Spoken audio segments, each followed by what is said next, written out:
Fala galera, beleza? Mais um vídeo pra vocês e hoje o vídeo é pra falar de teste de proficiência em inglês. Que bonito isso, não? Muito bonito, né? A gente tá muito chique hoje.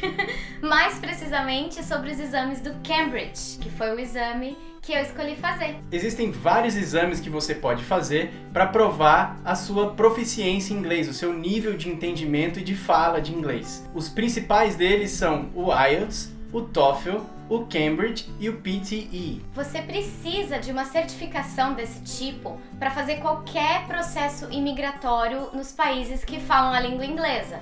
Você vai precisar também, se você quiser entrar numa faculdade nesses países, ou até mesmo fazer algum curso técnico, alguma coisa assim, ou arranjar um emprego, porque tem muita empresa que pede essa certificação de inglês para poder contratar você. Na Europa, o exame do Cambridge é super importante para quem quer entrar na faculdade lá. Então é por isso que explica o grande número de estudantes que vêm para a Austrália para fazer esse curso preparatório para poder ter essa certificação. E normalmente os estudantes europeus, eles fazem todas as certificações. Desde quando eles eram novinhos, aí eles vão pro First, depois eles fazem o avançado, depois eles fazem de proficiência. Então é muito legal e muito importante para eles lá. Mas para começar, o que é o exame do Cambridge e como são medidos os níveis de inglês? Os exames do Cambridge nada mais são do que exames para certificar o nível de inglês em que uma pessoa está. Baseando-se nos seus conhecimentos linguísticos, vocabulário, gramática, fluência, experiência e foco. Os principais exames do Cambridge são 3. Na verdade são vários, desde o nível básico até o nível avançado, mas os mais procurados são esses 3. O primeiro deles é o FCE, ou seja, Cambridge First. Esse exame ele é mais voltado para o público intermediário. É a galera que tem um inglês assim bom, mas não chega a ser avançado, então tá lá no intermediário.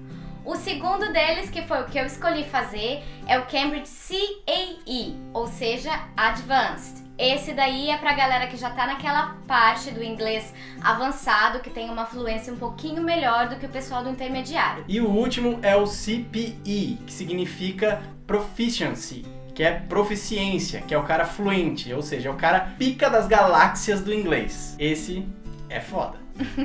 O FCE, que é o First, como bem diz o nome, é o primeiro certificado do Cambridge, ele é muito legal para você até se desafiar, tal, testar o seu inglês. Só que ele não vai servir nem para processos de imigração e nem para você ingressar em faculdade. É legal, se você atingir um nível de inglês lá intermediário e você quer fazer um exame para pelo menos ter um certificado de inglês, você pode fazer o First. Agora, se você procura ingressar em universidade ou tá em algum processo de imigração, a gente aconselharia você procurar o CAE ou até mesmo o Proficiency, porque daí esses aí vão garantir o que você tá precisando. Esses dois últimos exames, eles se igualam ao nível do IELTS exigido para a imigração. Então, se você não quer fazer o IELTS, você pode optar por fazer o Cambridge a partir do CAE para imigração ou para uma faculdade ou sei lá o que. Agora, o First, como a Dani disse, vale para você testar, para você de repente ver como funciona a prova, como é a estrutura, para você ver como você vai se sair na frente dos jurados lá, que vai ter um cara mega sério lá testando seu inglês e a gente fica nervoso, né? Eu não cheguei a tirar o certificado, mas eu fiz uns simulados e o bagulho é tenso. Então é sempre bom você ter esse treininho antes do exame que realmente vai fazer você ingressar em algum lugar ou você emigrar para algum país. Mas aí todo mundo me pergunta, por que você escolheu o Cambridge e não o IELTS? Bom, eu só tinha 6 meses para estudar. Então, como alguns de vocês já sabem, outros não, a gente veio para a Austrália com 6 meses de curso pago para mim, eu que vim estudando primeiro. Então, como eu só tinha esse período de tempo, eu queria chegar no final com alguma coisa, algum certificado, alguma coisa que me desafiasse a estudar, né, a focar realmente. E eu escolhi o Cambridge e não o IELTS porque, apesar das provas serem bem semelhantes, o Cambridge ele é dividido em níveis. Então o meu aprendizado foi focado no meu nível, a minha sala era só o meu nível. Então eu aprendi muito mais, eu conversei com pessoas, a gente conversava direto na sala com pessoas do mesmo nível de inglês. Então querendo ou não, o seu inglês dá uma acelerada lá. É bem melhor do que se você estiver numa sala, por exemplo, de IELTS fazendo preparativo, que você tem diversos níveis de inglês no mesmo ambiente. Então pra mim foi importante ter esse nivelamento. E outra vantagem é que o certificado do Cambridge ele é vitalício, ou seja, uma vez que você tem esse certificado, ele vale para sua vida inteira. Mas lembrando que se você tiver que fazer algum processo de imigração ou universidade, ele tem que ter sido feito dentro de uns prazos determinados pelo país ou pela universidade. Então é bom ficar de olho nisso daí. E muita gente tem curiosidade de saber e vem perguntar pra gente como é que é essa prova. Então a gente vai falar um pouco da estrutura dela para você tentar entender como ela funciona e o que você pode fazer aí para você já começar a se preparar aí do Brasil. Então essa prova ela é dividida em várias partes. Uma das partes é o speaking, que é onde você senta lá com a pessoa e conversa e fala. Então, nessa hora vai ser avaliado a sua pronúncia, a sua gramática, o jeito que você fala, a colocação com que você fala. E essa é uma grande diferença entre a prova do IELTS e do Cambridge, porque no Cambridge você faz essa prova em dupla. Então você tem um parceiro do seu lado que você tem que conversar com ele, você tem que interagir com esse parceiro, você tem que saber deixar ele falar, ele tem que deixar você falar. Então assim, é um mix de coisa que deixa esse speaking um pouquinho mais complicado do que o speaking do IELTS. Mas mesmo assim também não tem tanto segredo. Eles fazem umas perguntas sobre a sua vida, você tem que responder perguntas sobre o mundo, sobre cultura geral. Eles te mostram umas figuras, você precisa descrever as figuras, comparar as figuras, tudo em inglês, em tudo em 15 minutos. E eles vão testar ali o uso de palavras fora do comum, fora do básico. Por exemplo, você tem várias maneiras em português de dizer uma mesma coisa. Então eles avaliam quanto do inglês realmente você conhece, assim, as palavras mais avançadas, o jeito de falar, de repente até uma gíria ou alguma força de expressão que você não aprende numa escola normal. E aí logo depois vem o reading e o use of English, que significa o uso do inglês, que esse é o mais fodaralho de todos e é o mais preocupante, porque nem os australianos conseguem fazer direito. É como se você fosse fazer um teste de gramática aí no Brasil e tivesse que saber toda a gramática. E vocês sabem que a gramática portuguesa é muito difícil, então nem os nativos conseguem aí acertar essa parte 100% sem ter dúvida. É bem difícil, é bem complicado. Então essa prova ela vai testar os seus conhecimentos em gramática, basicamente isso. Então são várias questões onde você tem que fazer o uso de preposições, o uso de tempos gramaticais corretamente, você tem que fazer transformações de palavras, você tem que fazer transformações de frases. É uma prova mesmo completa de gramática. E na verdade essa daí é uma das mais fáceis, entre aspas, de estudar, porque se você souber as regrinhas e tudo mais, é um negócio que se você estudar bastante, treinar bastante, você vai ter sucesso. Então quanto mais você estudar, você mais vai ter sucesso nessa parte da prova. E aí depois vem o reading, que eles vão dar alguns textos para você e você vai ter que ler, interpretar e responder algumas questões sobre os textos que você leu. Essa fase tem 4 partes, são 4 textos para você ler e a prova inteira tem um tempo, então é bom que você também treine o tempo de leitura que você vai ter para você não perder tempo ali e faltar tempo no final da prova. E esses textos, eles vão desde coisinha básica até texto científico.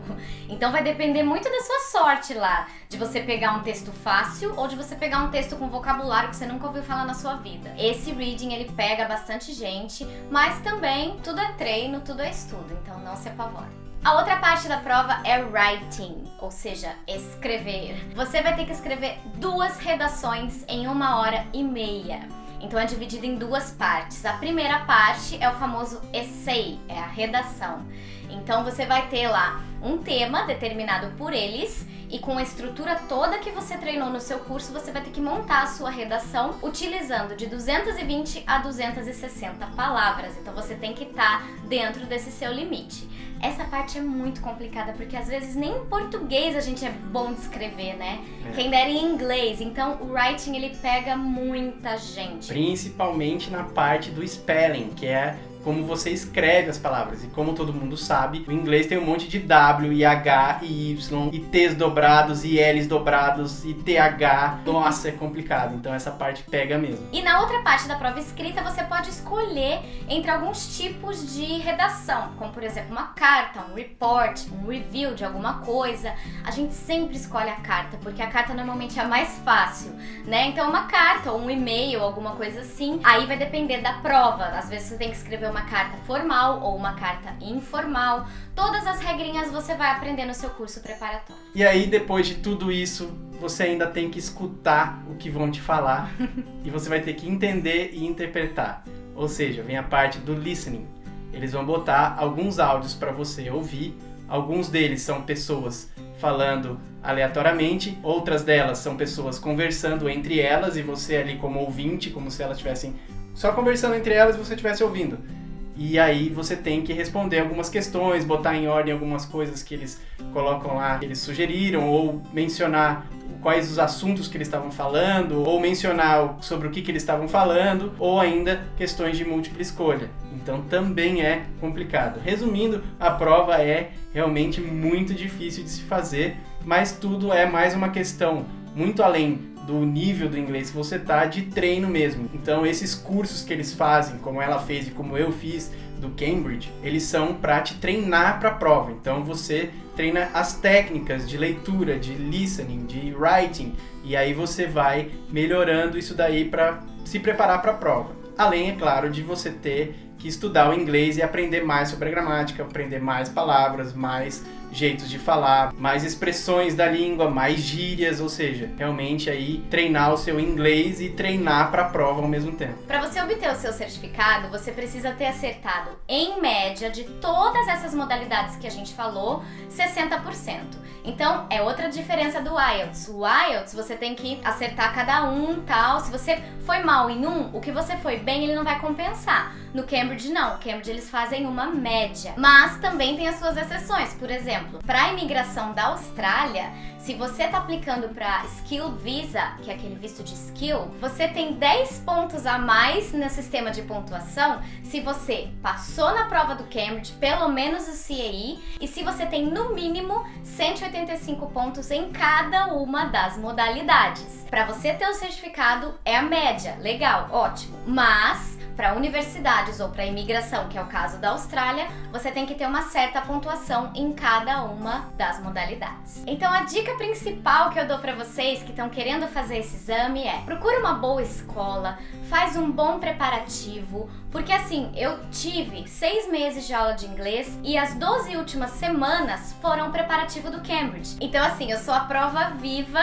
de que se você se dedicar, se você estudar, você vai conseguir. Não é fácil, mas com dedicação e foco, tudo é possível. E se você não está dando a devida importância para um certificado como Cambridge ou IELTS, ou seja lá qual for que você for tirar, cuidado, porque muita gente acaba não dando importância para isso e acaba focando em se divertir ou só trabalhar e deixa o inglês de lado. E aí, quando consegue uma oportunidade de um sponsor ou de uma imigração, de aplicar por um Skilled Visa, aí tem que correr atrás do certificado e aí não tem o inglês bom o suficiente e aí tem que estudar muito, só que aí você já está trabalhando, o seu chefe já está querendo que você trabalhe e você está ali na ponta do sponsor e isso daí pode ser uma barreira e no fim das contas você pode acabar perdendo a oportunidade de ficar aqui na Austrália porque você não focou nos seus estudos. Não estou falando que você não deve se divertir ou não deve só trabalhar para juntar uma grana, nem nada disso. Eu só estou falando que cada escolha tem uma consequência. Então, quando você for renovar seu curso para um curso de apenas uma vez por mês, para que você tenha tempo livre para você surfar e trabalhar, cuidado, depois isso pode fazer falta para você lá na frente. Então é isso, gente. A gente espera que tenha ajudado vocês com essas dicas. Se você está em dúvida entre o IELTS e o Cambridge, que esse vídeo possa ter esclarecido essas dúvidas para vocês. E boa sorte para quem está entrando agora nessa onda de teste. Vai dar tudo certo. Foco, força e fé. Foco, força, fé. Um joinha aqui pra gente. Se você chegou agora, se inscreve aqui no canal. Segue a gente nas redes sociais, tá tudo aqui embaixo na descrição do vídeo. Não deixa de seguir a gente lá no Instagram. Tem muita coisa legal pra vocês lá todos os dias. E até o próximo vídeo.